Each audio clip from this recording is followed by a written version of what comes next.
Hi guys. Now in this video we'll discuss as I get students queries like my English is not that great. जब मैं बोलता हूँ तो मैं रुक रुक के बोलता हूँ, right? And I'm not fluent in English. Okay, so will I be able to crack the good interviews? Okay, this is a very common question that I get. Okay, so how to improve English? Okay, and I get a lot of nervousness while I give interviews. This I get this type of queries even from November 22, May 21 students also. तो कैसे क्या कर सकता है इसमें? Number one thing I always say that okay, English से पहले आपके पास कंटेंट होना पड़ेगा ब्रेन में। This is very very important because आपके पास अगर कंटेंट ही नहीं होगा तो आप इंग्लिश आपके पास कितने अच्छा हो, जब कंटेंट होगा तभी जाके वो काम करेगा। तो फर्स्ट ऑफ ऑल आपके पास कंटेंट होना पड़ेगा ब्रेन में। Content means what? For example you preparing for stat audit interview, तो स्टैट ऑडिट के बारे में आपको नॉलेज होना पड़ेगा डीप लेवल का। इंटरनल ऑडिट तो internal audit, direct tax, indirect tax, finance, fund accounting, FPNA, जो भी प्रोफाइल है, record to report, procure to pay, order to cash, जो भी है, you need to have the content first. Content first of all होना बहुत जरूरी है। Second thing is the memory. आप जैसे याद करते हो, याद आपका करने का शक्ति कितना है वो भी बहुत मैटर करता है। तो मोस्ट ऑफ देम का प्रॉब्लम क्या होता है कि वो उसका मेमोरी स्ट्रांग नहीं होता है।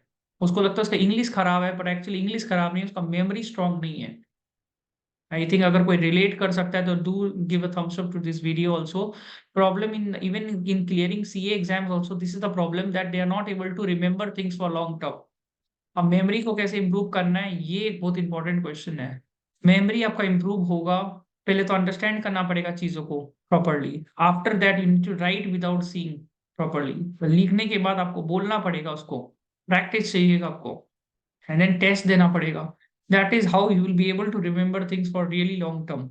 So this is what I want to say to you that first of all कि आपको अपना इंग्लिश से पहले आपके पास कंटेंट होना बहुत जरूरी है। I feel so you need to have the content with you, and content आपको रिमेम्बर करना पड़ेगा। You need to have the, आपको सब कुछ याद रहना बहुत जरूरी है, and then you should focus on English. अब इंग्लिश का बात आता है, जब अगर आपका कंटेंट है, आपको रिमेम्बर है, आपको you need remember everything, then you need practice. वो आएगा स्पीकिंग प्रैक्टिस से। तो मेरा आप चैनल में जाओगे तो you will get so many speaking practice.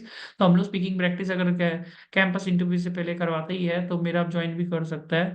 ठीक है, तो that is also very much needed because आप स्पीकिंग प्रैक्टिस करोगे तो डेफिनेटली वो आपको हेल्प करता है बहुत ज्यादा बूस्ट करने के लिए confidence.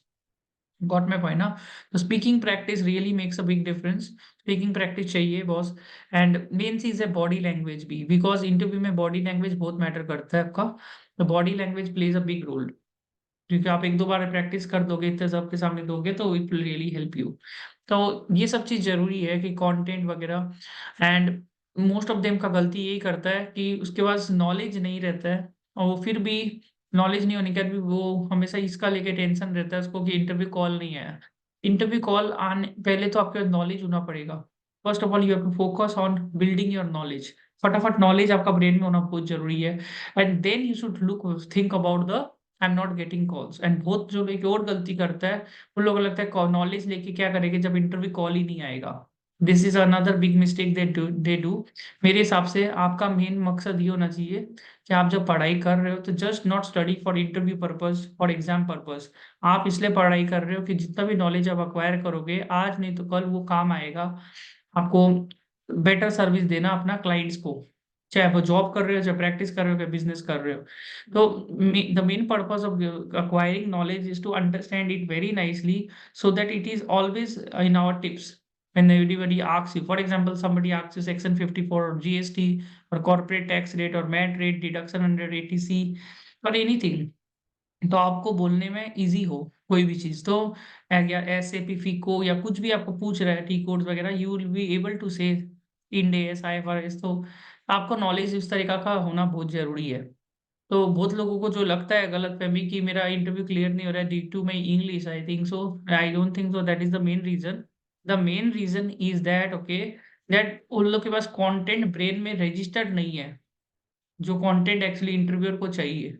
And that's the major reason. And second reason is that in English का प्रॉब्लम नहीं होता है, कितना लोगों का प्रॉब्लम होता है आप एक्सप्रेस कैसे करते हो इंटरव्यूअर को। जैसे फॉर एग्जांपल क्वेश्चन है कि where do you see yourself 5 years from now. आप खुद सोचिए अभी आंसर क्या बोलोगे। Where do you see yourself 5 years from now? Do you have any question for us? तो स्मार्ट क्वेश्चंस पूछना। स्मार्ट क्वेश्चन पूछना। Okay, I hope this video will be useful. Please subscribe the channel and share with your friends and visit our website as well, because हम लोग अभी interviews के time में regular videos बनाता है। And follow our website. आपको अच्छा यहाँ पर मैं 1-to-1 mentorship, GS pray membership आप ले सकते हो वहाँ पर। मैं ये सब चीज we regularly do it, and the best part is the 1-to-1 mentorship. आपको 1-to-1 मेंटरशिप रहेगा, the very nominal cost. Okay, where we take only 4,000, so it is a very nominal cost where we help you in not only preparation, upskilling, but also placement as well।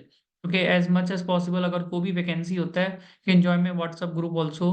आपको WhatsApp करिएगा या link में description में मिल जाएगा। And we have the best, I think in the last 2 years we had the one of the best satisfaction level, also the best number of placements we have able to achieve। तो और last moment में जो practice होता है, speaking practice होता है, तो आई don't think so anybody does it, जो हम लोग ही कराता है स्पीकिंग, मुंह से बुलवाना लोगों का। Because speaking practice is a very important thing, कि लोग स्पीकिंग प्रैक्टिस जब तक नहीं करता तब तक कॉन्फिडेंस नहीं आता है। तो वो भी हम लोग कोशिश करता है कि हम स्पीकिंग प्रैक्टिस भी कराए as much as possible. I hope this video से आपको कुछ नॉलेज मिला होगा। Do subscribe the channel.